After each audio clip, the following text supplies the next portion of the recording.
Should a buyer only work with one agent to find them that perfect house? This was actually a question that one of my agents called me with just a couple days ago. And they gave me the scenario. They said, Alex, I just got off the phone with a buyer. They are very serious. They are well qualified. They're ready to go. They're super motivated. They want to buy ultimately within the next 30 days. One of the things that they told me though was that they actually have 4 or 5 agents working for them, and they would allow me to work for them as well. And whoever finds them the house, well, that's the one that's going to get the deal. Now, I ask you, is that the best way to go? Now, I'm going to give you arguments on both sides of it.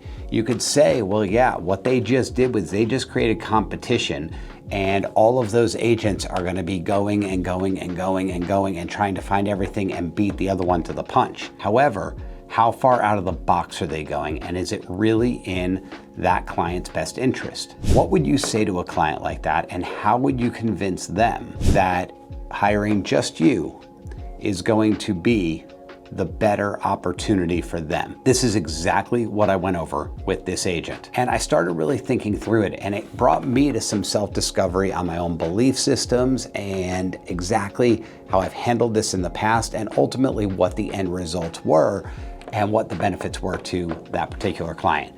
And here's what I would posit to you. Ultimately, I do believe that hiring one agent is the best decision for a buyer. Now, that's with a lot of caveats, and those caveats are, who is the agent that they're hiring, right? We all know there's a lot of people in this industry that might be part-time, or maybe they don't use the resources as deep as they could, and maybe they're not going to get the level of service that they should get by just hiring one. However, if you're dealing with somebody that is a professional, like most of us in the industry, they are taking their business seriously. Well, I'm going to tell you that if I had multiple people not exclusively hiring me, not creating a loyalty arrangement or agreement with me, and I knew that they were using 4 or 5 other people, well, I'm going to look at that simply as an odds game. And I'm going to say, even if everybody's not created equal, and let's say I am more on top of things than the average agent, well, okay, I can knock 2 out of the 5 out, but that still means that 1/3 of the time I'll get the deal, and 2/3 of the time the other 2 will get the deal. And you'll still have that random where the 4th or 5th person get the deal every once in a while. And therefore, that means that I have to have a collective of more clients that I'm working for. So if you think about it from a mathematical equation standpoint, if I now, instead of having 5 clients that I was out there searching for homes for and really trying to uncover, maybe calling agents that work in a particular community to see if they have anything coming soon, any of those types of extra efforts, if I have 5 clients, then I'm doing it for all of those. And now I know I'm only going to close on 1/3 of those clients. Therefore, I have to get to 15 clients in order to actually close the same amount of business. It's simply a matter of time. That's that mathematical equation, is if I have to do it for 15 clients versus 5 clients, am I able to actually do that? Am I able to run my business, run my current escrows, call my new prospective opportunities that are coming in, call on referrals that I'm being given, as well as search super deep for these 15 clients as I would be for 5 clients? And the answer is a simple no. We don't have the extra time to triple up our efforts to end up in the same result. So what happens is I go from Nordstrom level service down to Target level service. And hey, Target's a great store. It works out for a lot of people. So this isn't a bash on that level of service or that type of store. It's simply saying that you're not going to get that service with kid gloves. Whereas, like I mentioned, as an example, if I know somebody wants to be in a particular community, one of the things that I'm likely to do is look up and see who are the top 3 or 4 or 5 agents that have sold in that zip code in the last year or 2. Now I'm going to reach out to those 4 or 5 agents, and I'm going to say, hey, do you happen to know of anybody that is looking to sell? And for instance, right now it's April, anybody that's looking to sell after the school year or sometime over the summer. And a lot of times they do. They already have somebody that they know. It's not a pocket listing. It's not a coming soon. It's simply that John and Sally happened to call me and said, hey Alex, just wanted to let you know, we're gonna be moving in, say, July. We've got a job relocation, or Billy is grown up, he's out of the house, he's gonna be going off to college. So we wanna list the house in July, get it sold by August when Billy goes off to college. And that way we can look at downsizing, or we're gonna move to that condo that we have in San Diego full time now and give up our Vegas residence. Whatever the case may be, they're calling me in advance to get me prepped because I know, or maybe they didn't call me in advance, but I'm in touch with my clients, I'm in touch with my sphere of influence, and I know what's going on in their life, and I know that this listing is coming. So it's not a coming soon. It's not something that I'm able to market or do anything with. However, if somebody knew that I sell a lot in that area, and they called me and they said, hey, do you know of anything that might be coming on the market? I'd go, yeah, as a matter of fact, John and Sally are planning on selling their house. And maybe I can get John and Sally to let them in early, to do a quick tour and lock down a house like that. Now again, how many times do off-market properties happen? Maybe not that often. The other thing that I'm gonna do are the simple things, right? I'm gonna look up the coming soon listings that are listed on our MLS. I'm also going to be sending a saved search to myself from the MLS, which is the fastest place that has it. And instead of sending it daily or weekly, I'm going to be sending it on the as soon as possible. So as soon as another home hits the MLS, I know about it before anybody else, and now I can call that client instantly. Now again, maybe you're gonna get 5 agents to do that, and it's gonna be competitive, and you'll get that faster amount. However, in a lot of cases, that's not gonna happen, right? So coming to me exclusively, I can offer you that level of service. Whereas again, even if I did that for somebody, however, I had 15 people in my orbit instead of 5, the ability to actually call them as soon as it hits the market is probably taken away. Why? Well, because I'm actually out on showings with one of the other people, and it's really just crushing my time and my time during the day. Again, is that in the best interest is ultimately what the question is, and how could you say it? Now, getting on the scripting around how to say it is, it's gonna come off very genuine. It's gotta come off very authentic.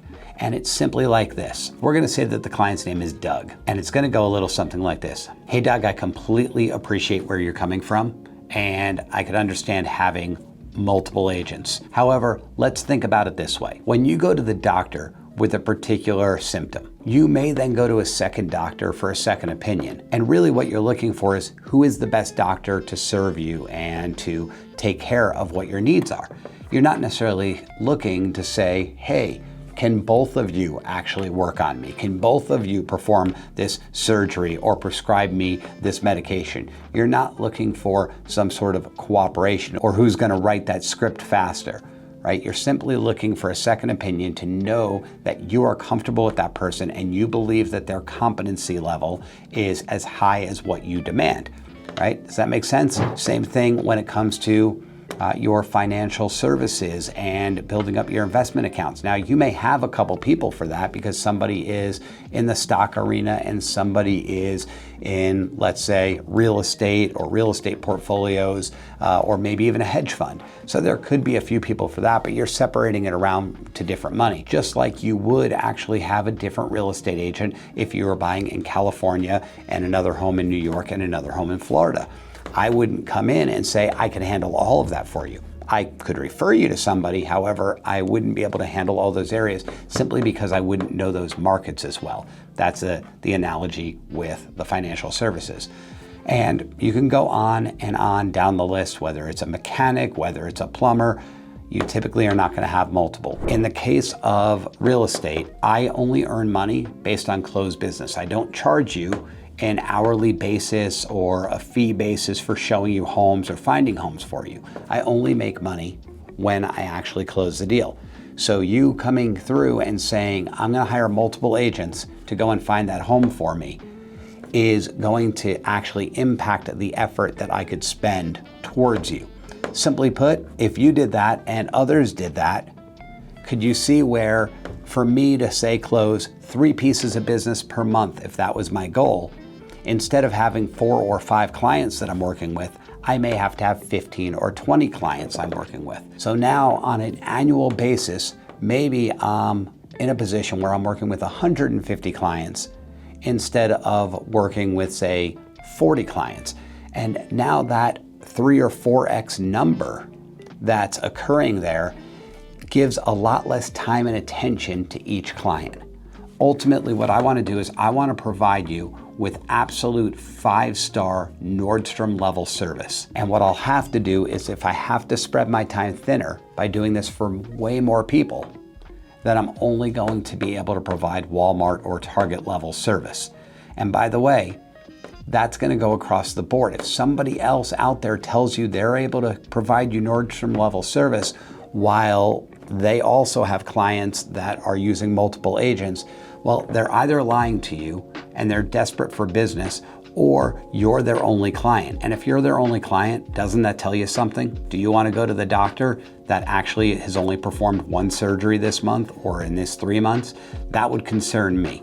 Would it concern you? Do you see where it would make sense to hire me exclusively so that I could perform at the absolute highest level for you? And by the way, just so you know, I never lock anyone into an agreement. It is a minute-by-minute agreement, and we can cancel it at any time. So if there's ever a time that you feel like I'm not performing, you can walk away, we tear everything up, you go on to that agent that can perform for you. That's my guarantee, and that's how confident I am in being able to find you the best property for exactly what you're looking for and negotiate it as good or better than anyone else in the industry. So you can see how I just spoke to Doug and made it very authoritative. Asked him a few questions along the way to make sure that he's coming to his own self-discovery as it makes sense, and giving a couple analogies as to other things that he's probably encountered in the past. Ultimately, I wholeheartedly believe that the best service that any one client could get is by hiring one very competent, very skilled agent that is on their wavelength. There is a vibe. You've got to connect with people. There are certainly people in my life that I don't connect with and people that I do connect with, and it doesn't mean that their skill set is lower or higher. They could have a very high skill set, just not be my vibe. And guess what? I won't be giving them my money to invest if they're, say, a financial advisor, or I won't be having them treat me if I'm a patient. However, it doesn't necessarily mean their skill set is not of the highest quality and the highest competency. Ultimately, you've got to vibe with the person and then have that skill set. As long as Doug is able to find that person, oh yes, and I am that person, every single time I vibe with everybody, and jokes aside, as long as you can find that person, I do believe that hiring one person is in the best interest of every single consumer out there. Really hope that you could take this into what you do in your professional life and convey this to people in the right way so that it secures more outcomes for you while actually servicing at the highest level fewer people in order to get you there. Now, I'm not trying to make your job easier. Your job should be just as hard or harder with fewer clients, because the level of service that you're giving them is just so above and beyond. But that really perpetuates business. That will really get you more repeat business and more referrals. And I am proud to say, in the short time that I've been in this business, I have seen a lot of repeat business and a lot of referral business from my current client base, as well as many agents on my team because of the way we train here. It's really important, and it makes business a lot easier, a lot more profitable, and a lot more fun.